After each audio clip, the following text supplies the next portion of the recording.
Hello, and welcome to ShePack Unleashed. I'm one of your hosts, Tanya.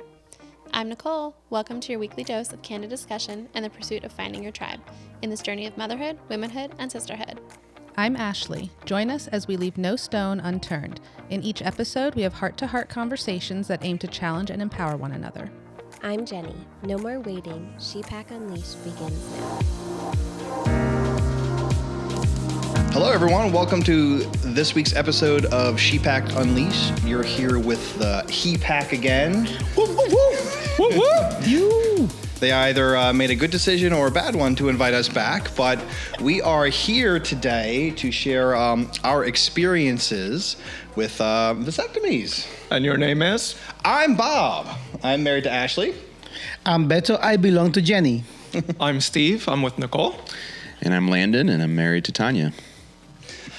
So I think to start, 3 of the 4 of us have already had vasectomies. I have not. But one is on the chopping block. Clear the table. Yeah. it's coming up soon. In less than a month's time. Ooh. Oh, okay. Okay. So you're on the books. How do you feel about this? Fine. So far. Yeah. So far. I get that. So when did you guys get your vasectomies? Let me see. Do you want to start? Yeah, I think, if I remember correctly, it was a little over 2 years ago. Kids were pretty solidly stable. We had the conversation about would we like a third, would we not? And then things are just wild with 2. So yeah, we're good. So time to go make that commitment and went and scheduled it. So I think it's been about 2 years. Okay. So Luna was born in 2019 and in February, and the vasectomy was my Christmas present. So it was in December of 2019. How do you wrap up a vasectomy and put it under the Christmas tree? So it was a beautiful card. They put a bow on it when they were snipping. You know? Yes. Yeah, it was a couple of years ago for me also. I also put it off for about 3 years first, and then after that, I got it done a couple years ago. But no regrets. No regrets. Yeah, none whatsoever. Yeah. You, Beto? Happy? Nothing. It was in and out. It was really easy. No. In and out. Yeah. So okay. So how long did you put yours off for, Landon? Well, Ryan's 10. And we made a decision pretty, I don't want to say early on, but by the time Ryan was, I don't know, I'm guessing at this point, maybe 5 or so, we figured that's probably going to be it for us, just the one and done. So yeah, it's 5-year delay club. Yeah. I was about 3, Yeah. 3 or so. Yeah. But it kind of brings up an interesting point, right? Which is if you're going to get a vasectomy, you kind of need to know the maximum size of your family, right? You need to know when you're done having kids, right? So what was the driving factor for you guys with that? Did you always know I want 1 kid? Did you always know I want 2 kids? How did that go for you guys? For us, when we were dating and stuff, we were both pretty solidly, yeah, we want 2 kids. And we waited on the gender for both of our kids. So we waited till they were born to find out they were both boys. And, we both kind of really wanted to have girls. We'd had names picked out for both kids. So we'd had a girl's name and a boy's name just, in case we knew who popped out. So one of the things that Ashley and I were kind of struggling with and tossing around, and why it wasn't we had 2 kids, cool, go get on the operating table and just end this now, was we were really debating do we want to try for a girl? Could we reasonably emotionally care for a 3rd child? Could we financially support a 3rd child? How does that work in the house that we currently live in? And we're we could make it work on a lot of different levels, but we also decided that with both of our kids being neurodivergent, and at the time we only knew one was, and that was a lot to kind of help with and support. Now knowing that both of them are, it's a really good idea that we stopped at 2. And it was a lot. It was a really, really hefty decision for that reason, because we both kind of really wanted to have a girl at some point. But just it works out better for our family emotionally, especially with not having outside family to support either. That's a lot for just Ashley and I to take on emotionally family to support those kids, and is that fair to them to split our attention 3 ways when it's already split 2 ways? So it took some time to make that choice. It wasn't a quick choice. It was an inevitability. It was going to happen, but for us, that was it. It wasn't just like 2 and like, let's go and do it. It was a careful decision once we knew we really couldn't do a 3rd child. That's fair. What about you, Beto? Well, I wanted to have a large family. I told Jenny, I wanna have like a whole soccer team, you know. and then Cruz was born, and then I changed my mind real fast, especially because I didn't know how much work it was to take care of a baby. You know, like the sleepless nights, the feeding in the middle of the nights, and then the dirty diapers, and or the accidents that happen sometimes in a while. With the way that I mean, like Cruz, like spraying poop across the bathroom one day because I forgot to. We were taking a bath, and then he said, "I gotta go poop." I'm like, "Oh shoot!" And then on the way to we didn't make it to the toilet. Good try, though. Oh man, those days, I really miss those days. Sarcasm, okay? Yeah. And so then when we knew that we didn't want to have an only child, and we were hoping for a girl, like we were praying for a girl. And when we found out the Luna's sex, when Jenny was still pregnant, I remember Jenny just looked at me like, and she just melted. She's like, "Yes, I'm done." So so that was a blessing, and we knew that was going to be it right away. Okay. See, the thing for me was I grew up in a household of 2 boys, so it was myself and my brother. Pretty close in age, about 1.5 years apart. And that's the family makeup that I grew up with. And like, I sort of had this same mentality of I want to have a similar structured family. Ended up with 2 boys, which was, you can't decide that, right? And we had originally hoped for our first baby to be a girl. We both kind of just had this feeling it was going to be a girl. Got a boy, and couldn't have been happier actually that we got 2 boys. I'm really happy with that. It's very similar family makeup to my own. I also kind of have the mentality, honestly, that like I just want to like replace ourselves. Like I'm not trying to grow the world population. And I don't want to get into all of that, but I'm just saying like I do have the mentality of like I don't want to have a ton of kids. Like I just want to kind of keep it the same, right? 1 for 1. Yeah, 1 for 1. That seems fair to me. Fair enough.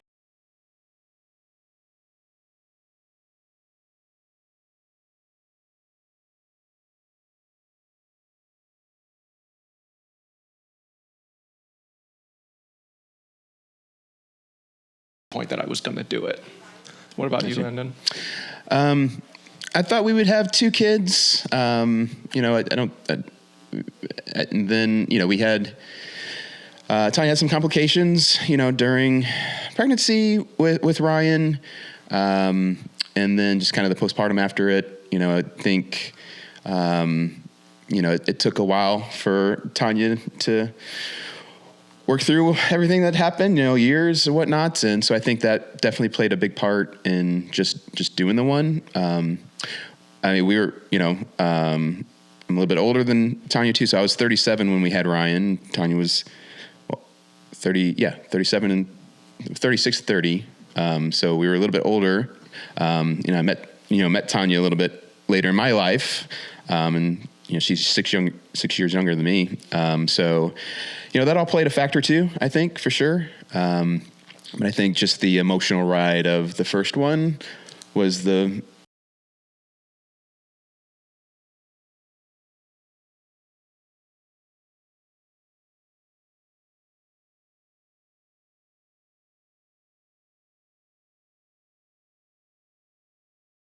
And so, yeah, we're good with that. And yeah, like you, we knew that we were done for quite a while. And I think it was just laziness or just other things in the way and just didn't think about getting it in the last couple of years. Right. Just, it's time. Yeah, do it. Yeah. that's fair. So I'm going to ask you another question because like your vasectomy is up and coming. We're sort of through it already, right? So I think for maybe some of the people watching, they might want to know like what are some of the things that you're most worried about with your vasectomy surgery? Like what are your concerns? Because I feel like there's some very common concerns and we can probably also comment on, you know, how that worked out for us. So do you have any specific concerns or like something that you're worried about the most? I guess after, we had the consultation and everything. And I guess after that, I'm not too nervous about it. I've had, several friends that have done it, and everybody's like, oh yeah, it's a piece of cake, and, you get to be laid up for a couple of days and just doctor's orders not to do anything. And so,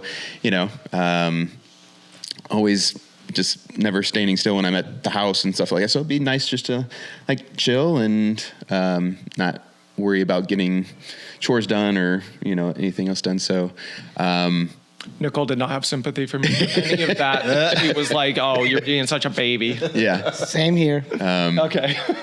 That's funny. Yeah, I guess the my biggest concern was, and I heard this from other people, not necessarily, being snipped or whatever, is like make sure that you shave yourself. Yep. Or they'll do it for you. Or they'll do it for you and you're not going to like them doing it for you, as I hear. Depends on the nurse you got. Yes. Yeah, for sure. For sure. That is definitely a task you want to handle yourself. Yes. Yeah. And I don't feel like it's blatantly obvious. Like it's not something that you might think about right off the top of your head, but I think that's part of the frequently asked questions package or like the thing that they send you home from the consult, like make sure that you do this thing. The what I didn't expect when I went in for the consultation, just thinking about the shaving, because I was just like, okay, I just got to shave the whole area. But when, the doc was looking me over, he's like, oh, you just need to shave just like this part. I'm like, oh, it's like kind of like a reverse mohawk then. I was like, well, that's going to look a little kind of weird. I think I'll just do the whole thing. So like how far did you get it down? You do shaving cream and razor and everything? Or you just do like a multi-grooming tool? Like how I'm a big guy. Yeah, you went Brazilian? I did a razor. Okay. Yeah. Okay. Yeah, I went Brazilian. Yeah. Okay. All right. I mean, I use like a grooming tool generally, but it gets pretty like we get smooth. So Yeah. that's what I did. But I did the whole thing because that does feel weird. Yeah. I wasn't sure exactly where they were going to go. Like, because when I did my consultation, it was via Zoom with like 3 or 4 other dudes. Oh. When we did the just like Did you have like a group surgery too? Like it's just a big room. yeah, we're all just in the room together, just Holding holding hands hands. for emotional support while 4 doctors are operating on our testicles. Yeah. Who wants to go A first? real bonding experience. We should have just done that together. We missed out on that, guys. That would have been Opportunity. nice. Shoot. Vacation, screw that. Let's go get surgery together, guys. But no, yeah, it was a when I went and booked my surgery. It was Zoom, and at the time I didn't realize it was going to be with other guys, but it was like on Zoom, cameras on, with a doctor who would be doing all of our surgeries, going over what the procedure was, what we need to do to prepare. And one of the most interesting things that I think she called out and like I had to like verbally respond to was she had to like make sure that we understood that after this we would be medically considered sterile. And I went and did this through Duke, the big hospital here. So I don't know if that's like their policy thing or like a medical moral thing, but like I had to like acknowledge like, yes, I understand that I will be sterile. Okay, I think we I all did had to too. go and do that I remember afterwards. right. Yeah, I think I did. So I found that to be very interesting as a part of it. Not only to just do it with 3 other people, but like then to also have to acknowledge on camera, like, yeah, I'll be sterile. And that for me, I wasn't too nervous about going through it because although it's not like openly talked about as much as it probably should be, the like procedure as a whole, like I knew it wasn't like a huge deal. It's like a minor cut. It's you're numb. You don't really feel anything. You're really sore for maybe 24 hours. Mm-hmm. And I wasn't super worried about that. But like the word sterile got to me a little bit, like because I hadn't considered it from that perspective. Right. Well, I feel like that's why they make you say it, Yep. right?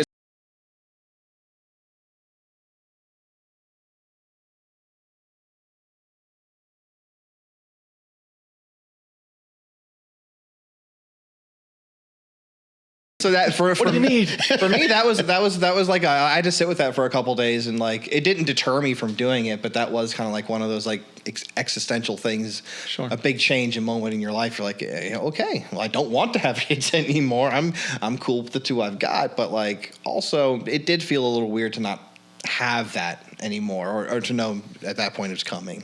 Yep. No pun intended. Surprised there hasn't been more yet. Yeah. So, They're warming so up. do you get an incision? Yeah, like a itty bitty one. Yeah. Okay. Itty bitty incision. Like a few days later, we could barely see where it was. Me too. Yeah. Yeah. You couldn't even tell. It was. I think it was like one dissolving stitch or something. Like Yep. that, right. I think. Did they just kick you in the balls, or what? what did they do? No, That was they- the cheaper option. I opted out that one. Went out to a farm. So I got That was the Keep on- insurance covered option. Yeah. I had like a different procedure done. They didn't make an incision. They basically extended or dilated or like stretch a porous. So they didn't actually go, and then they went through it and they took care of everything through there. So there was no incision, and so I didn't need any stitches. I had no idea you knew that. So supposedly, Interesting. like I have not heard of that. yeah, and you know, like the recovery time is much It's much quicker, of course, because you don't have an incision. So Yeah, that makes sense. that was kind of cool. I had no idea. When I had my operation, they told me like it's about 15 minutes per side. Yeah. Right? So like it's about a 30-minute process overall. Was it about the same for you with the way that they did it? No, it was much quicker. It was faster than that. Yeah. Oh wow, It's like 15 or 20 minutes. Like, yeah. that's crazy. Because I felt like it was super quick. I felt like I was getting prepared and waiting on the doctor significantly longer than they Yeah. were actually Same. doing the Oh, operation. okay. Well, there was a doctor and a student in mind. So probably. I also had a doctor and a student. In Did you? Okay. Yeah, I'm always happy to have a student. And the three other dudes too, right? So much for HIPAA laws. I mean, Yeah, I think I had a doctor and a nurse. This was like a private practice where I went. Oh. So yeah, it was. It felt fine. I mean, I don't care about. You know, if I could live in a nude colony, I probably would. So it was fun. did you have any issues at all during your procedure? No, not at all. Okay. See, for me, so my wife and I kind of still laugh about this because, like, I don't know all the details, right? But basically, they're cutting this thing called the vas deferens. It's the tube that puts the sperm into the semen. So Yeah. So they're just cutting that off. So, and for like anybody also that's watching that kind of wonders, like one of the questions that I had when I was getting a vasectomy is like, does anything still come out when you have sex? And the answer is, yeah, it does, right? But they say you're shooting blanks, right? So, Right. But anyways, for me, so they cut it, but I think they like burn it. They solder it. They yeah. I have clamps. Like they removed a small part of mine and put clamps on it and soldered it with a laser. Oh, okay. I'm solid. I remember Things the get through soldering. this. You got some Terminator balls over there. Well, so for me, you know, I had the doctor and the student, right? So they and it's local anesthetics, right? So like you're wide awake, you are present, you're conscious and everything. It's a minor surgery. Yeah, for sure. But they do local anesthetics. So like they did one side, it was okay. And then they switched to the other side and like, first of all, you can just smell burned stuff, which I wasn't a super big fan of. Nope. But the other thing that happened is like the student was like trying and the doctor was like watching and helping him, but they didn't use enough local anesthetic on the second side. And so I like tightened and like jerked a little bit and he was like, can you feel that? I was like, yeah, I can feel you burning my tubes. So he's like, oh, okay, we can put some more anesthetic. I was like, please. So we still joke about that because it's like, I could just smell them like burning my balls. Like, not the best experience I ever had. Can't be pleasant. Still ultimately very glad I did it. No regrets, but I will not forget that feeling. That was like, please. Side note, that's always my biggest fear doing any kind of thing. Like even going to the dentist, like, did you use enough? Because I don't want to Right. shit. Right. Please don't. Please I don't want to. Well, I guess I just unlocked a new fear for my. We're supposed to be helping him feel better about it. Now he's worried. No, you unlocked your own patient advocacy, and you can say how much local anesthetic did you use? Double it. Yeah. You know, it doesn't. You know. I don't want to feel my balls for weeks. Yeah. Please. Yeah. And then they have the nurse come over and kick me in the balls. Just for extra measure. Testing. Yeah, that's for sure.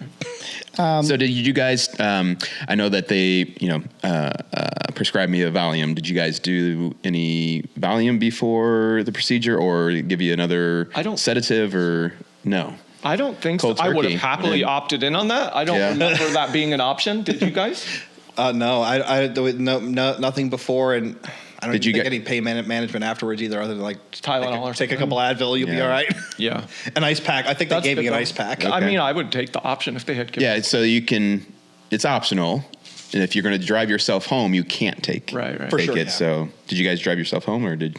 No, Nicole drove me home. Okay. Yeah, Ashley drove me home. Okay. Yeah, I don't think after a procedure you can drive yourself home. So I think you have to have somebody to drive you home. Well, they said it can drive, as long as you don't take the Valium before, you can drive yourself home. I mean, I could see being able to do so, but just like the way your muscles like tense up Yeah. in like your thighs driving, like it wouldn't be pleasant. Yeah. It's possible. Yeah. But not pleasant. Like I can't imagine it. If you're driving a manual car, you probably definitely don't want to do that after. Actually, I used to drive a manual car in those days. So yes. Oh my Yeah. God. Yeah, I like for medical procedures, I'm highly anxious about them, so I would have happily taken that option. Like when I was there, I was like sweating. Like I know that I was just like dripping in sweat. It was just, I was like, I know this is an everyday procedure. They know what they're doing. It's not that big of a deal. I'll be out of here in 30 minutes, but like I just get nerves about it. So Natural. It's always going to be in the back. Yeah. It's always in the back of your mind, Yeah. regardless of how like confident you go into it or whatnot. Right. You're telling yourself. But it just made me tired when I came out of it. Like I know, like it's not like I was just tired. I remember that, exhausted yeah. from like the stress of it, to be honest. And so I was happy to have somebody drive me. Yeah. Not gonna lie. I have very, Not to very, mention she drives us very everywhere. similar experience myself. Like I knew it was okay, but I was anxious and stressed, and like Same. being awake for it while it, yes, being minor, like it's just that kind Yeah. of level of awareness Right. to that happening feels exhausting. So I remember just laying up on like the recliner at home with like an ice pack on my I'll be crotch and the taking TV on and like falling asleep like 30 minutes into whatever I was watching. Yeah. Like, Same. but I was fine by the next day. Yeah, I'm the type of person that I don't mind getting my blood drawn, but I don't like to look at it. Right. So like if I look over here and you take my blood, you can take a gallon. I don't care. Yeah, but plus one. I'm not going to freak out about that. But I just don't like to look. So like in a vasectomy, like they do have a separator sort of. I think they had like a little curtain thing up so that you didn't see, but still. I didn't want to look. You know what I mean? Right. They did not have a curtain for me. I'm just like sitting laid back, like I'm not looking. Okay. Well, maybe that's what it was for me, and I just looked up or something. I was like, I'm not looking. Gonna be rude, but I'm not. I Gonna won't look. be. I won't be seeing. You weren't streaming the procedure? Like, Oh no! what you doing down Take there? a selfie. Yeah, that's the subsequent episode that you're. Yeah. Stream. But we want to get some footage from Landon. So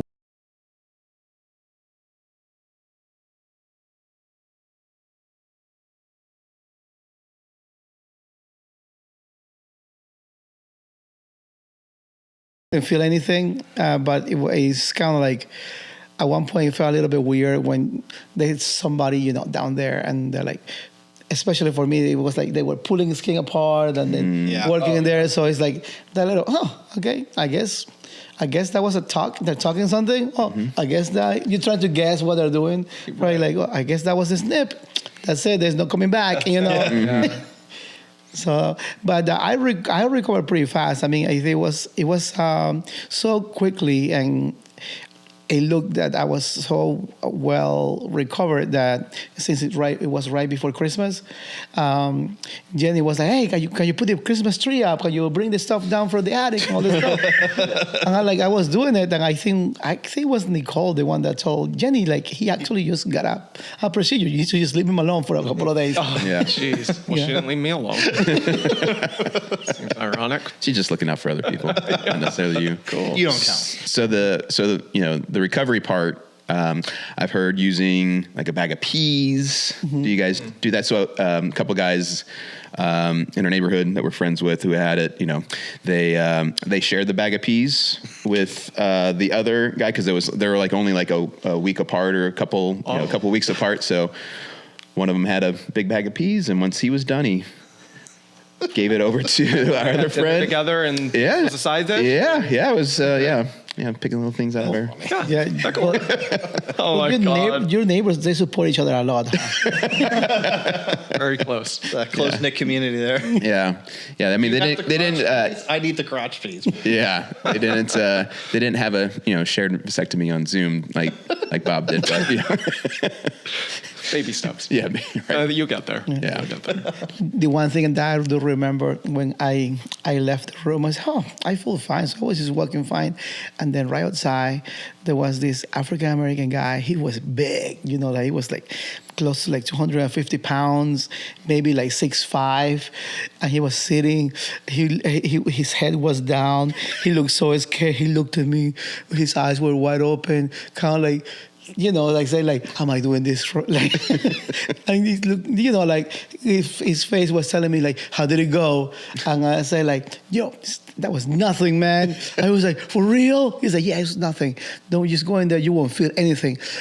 And he just breathed. He's like, okay, he probably made more you relaxed. stay. Yeah, it was about himself too. I'm there was sure that nobody was else. helpful. Yeah. Yeah, the waiting room's a whole different feel. It's like you see, you just like you see a person come out and you just give them that look like, I know what happened to you. Like, all right, and he gives you the look like, I'm just so glad it's over. Yeah. Like High five, fist pump. It's awkward in the waiting room, honestly. Or for me, it was. Well, I think that brings up a very interesting point, though, because like I'm happy you're able to find people in like your community to like go and like seek out comfort from and information from, but like it's not a part of the dialogue when we think about like birth control in. At least not here in like the U.S. I mean, oftentimes birth control is very considered like contraceptives, like the pill or like in IUD. IUDs, like something like that. I always confuse that with IED. One blows up baby.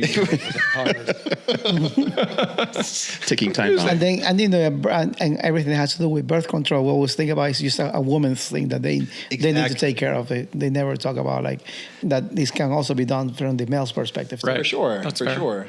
And this is not exactly like a reversible procedure, which was something that when I was doing research on, like I think there's a lot of like false narratives out there about it, like, oh, it's super easy, you can reverse it at any time. I think it's but in my Zoom meeting, they're like, yeah, we can undo it, but I don't mean it's going to work. Yeah, it's not guaranteed to work. Right. Yeah. So like it maybe not something you can explore early on in a relationship when you know you're going to have children or it's still on the table. But like if you know that like, nah, we're not doing children, or this is my personal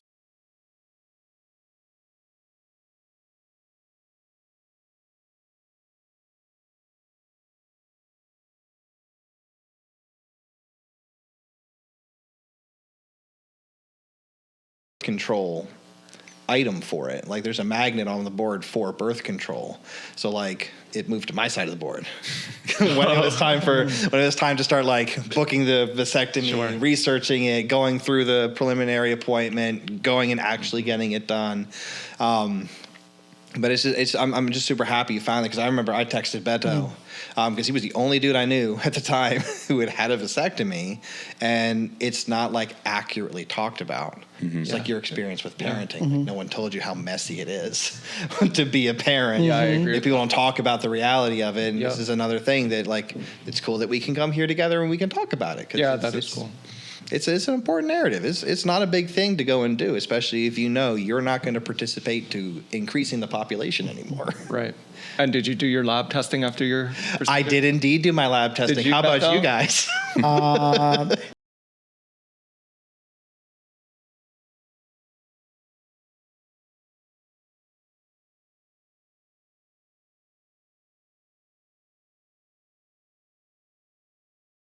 Sure. Yeah. I like that. So for donor. for the listeners and viewers, part of the vasectomy, what you're supposed to do is like a few weeks, I forget the exact time frame, but like a few weeks later, you're supposed to go back and provide a semen sample so they can test to see if there's any active sperm in the sample to make sure the vasectomy took and it held. And it's kind of like a mad dash, because you gotta like provide the sample and you gotta get it to where it is by the time it's still warm. So it's like, do whatever you gotta do, get it in the cup, and then like beeline to drop it to the nurse and be like, here, test this quick. So you don't go into the office and go to the waiting room and just do it there. I can't speak to that because I haven't done it. different places may do it differently, especially because there is that like it's got to like still be warm. I think. Okay. To make sure that they can get an.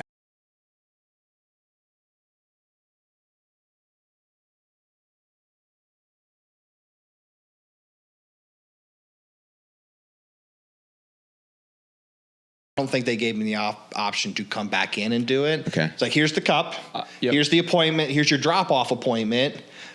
Do whatever you got to do to get us the sample at 10:15 on next Tuesday. Right. Oh, yeah, Because so I was that- given a cup also. Yeah, I remember after the consultation we went into, and right, you go out, you schedule your appointment and everything with the admin there or whatever, and so you scheduled the vasectomy, and then then we scheduled the date for the follow up, and she's like, what time would you like to do that, and she gave out some really early morning hours. It was like 8 o'clock, 9 o'clock, and Tanya's there with me. I was like, I mean, like 8 o'clock, I guess would be fine. I couldn't get in, and she's like, okay, you sure? 8 o'clock in the morning? And I look at Tanya, it's like, oh, might need a little time in the morning to warm up a little bit more.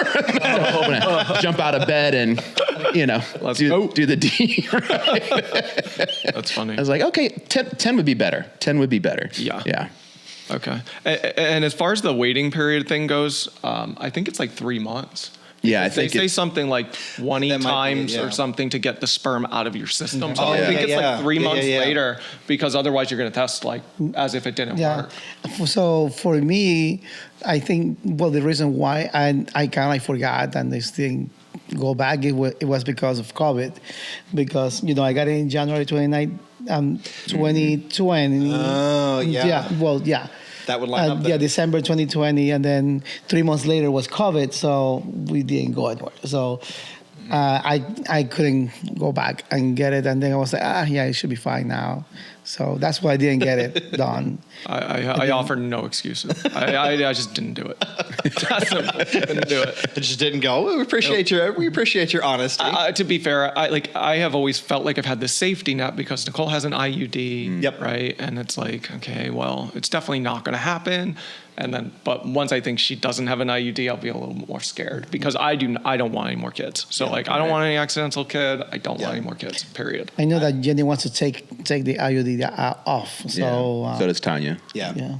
Yeah. No, I don't blame them for it either. I mean, the shit messes with their bodies, and they've been doing it for pretty much their entire, biologically adult life. Right. And that's a lot of pressure and a lot of shit to put your body through. So Yeah. I don't blame them. So I was eager to get my shit tested, because one, to put myself through that, like, not awful physical experience, but like the emotional and experience of it all. Like, I want It's to not make something sure you that would shit opt works. into, right? Like, it's not something that you like.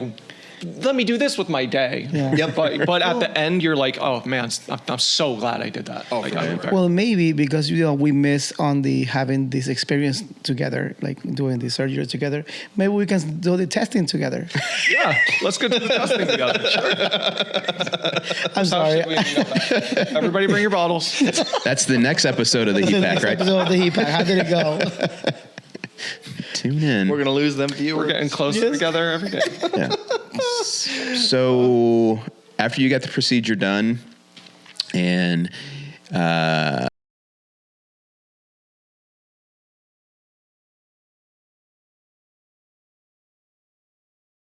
Yeah, I was worried that it was going to feel different. It didn't. It doesn't like, feel any but again, different. because no one talks about like the realities of it. Like, we just know that it exists and people do it and people say it's not a huge thing. But yeah, no, it didn't feel any different at all. My doctor scared me because they have to scare you, right, with all the risks so that you don't sue them later. Fair, yeah. But like they said, like there's a really rare chance that you'll have chronic testicular pain. I remember, And that Yeah, I stuck remember with me, hearing and that. I was terrified it was going to be me, and it wasn't me. So it's like everything else feels exactly the same. Like you're fine. It looks the same, feels the same. yeah. It's all good. Okay.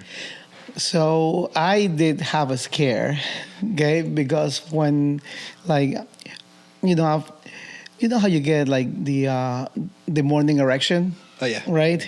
Okay, and then for a little while, nothing happened. It was just because like it was healing, so it Yeah, was, right. yeah. And then one day I got the morning erection, man, and I got some pain. I was like, no. Well, I was happy for that, but I was like, Opposite. ooh, that feels. He's like cold water. You know? Get the peas. Yes, get the peas. and then I was like concerned that like is this gonna happen every time? But it was just feeling. And then after a while, it was okay, it's fine. But yeah, so that happened. Did any of you guys? It's gonna sound so weird. Did any of you guys test the viscosity or texture of your semen afterwards to see if it was the same? I can't say that I did, but it was the same. I mean, Not explicitly, but I feel like looked and felt the same. Yeah. So. Yeah. What about you? What kind of test? Yeah. Well, I was like, I guess fair enough. You guys didn't test, so you didn't do it into a cup. I That's did. true. It looked the same. So you're the most trustworthy one on that one. Yeah, that's fair. Well, I wanted to see is it gonna be like this the same amount? It's gonna be less. Yeah. Does it is it feel different? Like what is? I was like so curious about it. And I was like so disappointed that it was the same. I was like, oh, I okay. wanted it to be the same. I'm like, I don't want anything to be different. Why is it blue? I want to go. Oh, is it gonna be like more less dense, like more watery? Like, what is this? So no. The first time it came out, it looked a little burned. Just kidding. A little bit too much time under that laser. Yeah, a little too mesquite much laser. flavor scent coming off this thing. Smoky barbecue. Yeah. And then sometimes like, is it gonna squeak? It's gonna squeak. Oh man. But I think that's fair. Like, was there anything you wanted to? I think we've like talked about it indirectly, but what do you think is something that you would want to be a little bit more well known about going through this that you think would kind of help other men? Because I don't want to speak generally, but there is a lot of sentiment.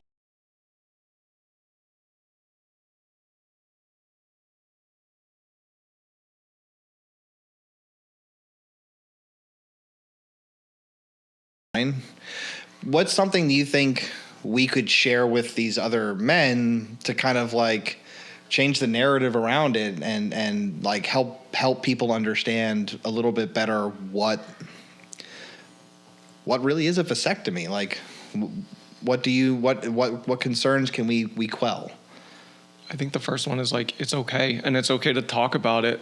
Like, I mean, and like, I have had this similar narrative for like, with babies for me, because the thing for me is like, I did not like when my kids were in a baby phase. Fair. And I'm just not a baby person. Like, I need the kid to smile at me, and like, I need to like make dad jokes and the kid laughs. Like, once we get there, I'm good. But like, like baby phase just wasn't for me. And like, I openly talk about that. You watch a TV show and you see like, there's a little baby, and then it cuts the scene and it's like the kid's 6 now, and like there was no challenges in the middle, right? Like, no, there's challenges. So like, I think socialization, being open about it, like it's okay to talk about these kinds of things, and it's okay to have an opinion one way or the other. Yeah. And it's okay to be afraid. It's okay to, and then you're just going to be relieved when you get it done, honestly. So Yeah, for me, like one thing that I would like to share is like, it doesn't make me less of a man. I still feel like a man. That's a good one. That's true. Like everything works just fine. It doesn't squeak. Right? No squeaking. No squeaking. Not blue. Consistency's the same. Consistency is the same. Okay, I still, the those morning erections is still happening. Okay, so it's like everything works just the same. And the other thing is like, compared to a woman procedure, this is much easier. Simpler. I mean, it's like 15, 20 minutes, 30 minutes at most. You're in and out. You're done. A couple of days of rest, which is great. It gives you like a time just to like catch up on all the TV that you want to. Okay, and since your wife is going to be so thankful that you took care of this, she will bring you food to your bed For one day. Yeah, set expectations for one day, possibly an afternoon. Day 2. Yeah. Yard work. Yeah. But I think that I actually really appreciate you bringing that up, because I do think that is something that some men are worried about that they're going to be less of a man because they're not potent. I think it's a good call anymore. But on the flip side, may I present another idea? You can do a lot more manly activities without having to worry about a small human being the product of that. That's true. That's true. You can engage in those fun activities with almost zero worry because it is probably one of the most effective forms of birth control. Well, that's because you're absolutely sure that it worked. Because you Yeah, testing. Some of us are absolutely sure there's no options for a little one. Yes. Landon, did you have a comment? No, I mean, I was going to say the same sentiment as Beto. I mean, yeah, I haven't had the procedure yet, but I wouldn't, whenever I talk about it or know people that have it, I don't look at anybody, as less of a man doing it. Like, I think it's probably even being more of a man now because, your wives have gone through a ton more stuff in order to prevent pregnancies and more invasive things. They have something inside them that's preventing this from happening. So to do a 30-minute procedure that you're going to have some pain for 24 to 48 hours and then you're done, then I think that is great. And, I think a lot more benefits can come your way from your wives and knowing that you've done the procedure and you're taking that seriously and providing them some relief too. What would you guys say to any couple that's in disagreement about the number of kids they want to have and whether or not they should have this vasectomy? That's tough. That's really tough because, I think it's.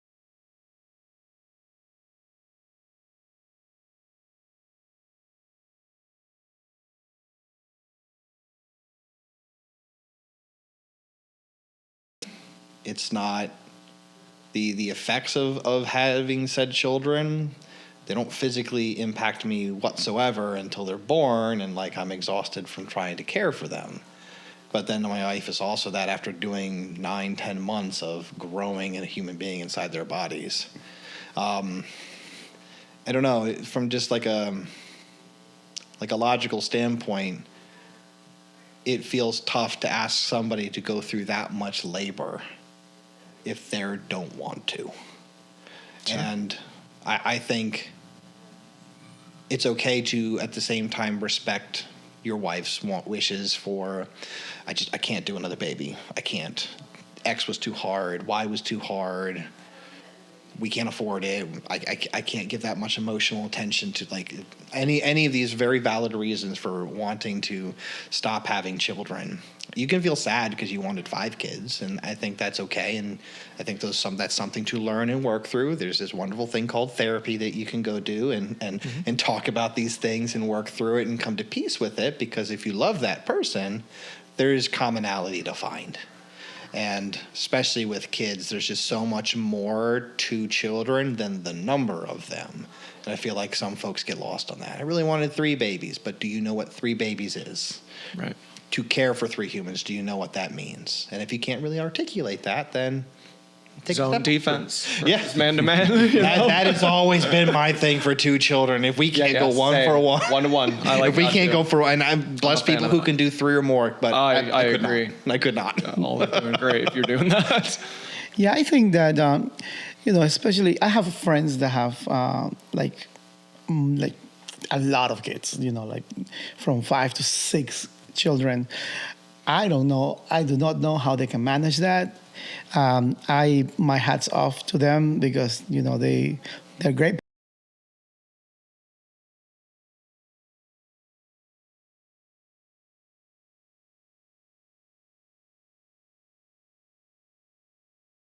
But one of my friends that they have 5 children, and they finally decided that's it. This is the cutoff time, and that's great. I mean, it's good that they have come to that decision. They have a lot of children, and now they believe that this is enough. And then I have another friend that they have 7 children, and they're like, if God wills it, it's going to happen again. and that's completely a respectable decision for them to have. But if you want to get something like this done, just make sure that you communicate with your partner. You can come to an agreement. What is that number that you guys would like to reach? And if this would be a good option for you, will be a great option for your family, because again, all of the benefits that we already talked about. Yeah, I mean, I guess it's such a case by case personal thing that as long as the relationship is strong and you are having disagreements, possibly there is still the choice of the woman having been the birth control, and while the dad's still trying to figure it out, and maybe it's just needs a little more time. Yeah, I mean, it's just case by case basis. I don't think there's a right answer or a wrong answer, but if age may play a factor in that, and at some point there's probably going to be a light that goes on, like, okay, now it's time. Yeah. I'm not a fan of doing anything irreversible without reaching a consensus within the marriage, personally. So, so for me, if that was me being unsure that I wanted a vasectomy because I wanted more kids and she didn't, then maybe the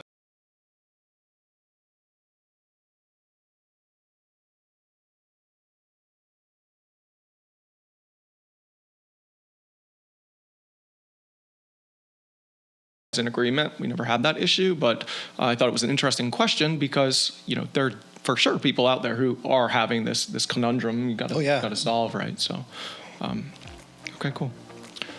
Well, I think that being said, this wraps up this week's episode of She Packed Unleashed. Thank you guys for being here. We hope you all enjoyed diving into the stories, insights, and laughter with us. If you enjoyed today's episodes, don't forget to subscribe so you never miss out on our future adventures. And if you want to stay connected and share your thoughts, you can find us on social media at She Pack Unleash. Thank you for being part of our pack. This is Steve, Beto, Landon, and Bob. Stay wild and fierce. Until next time.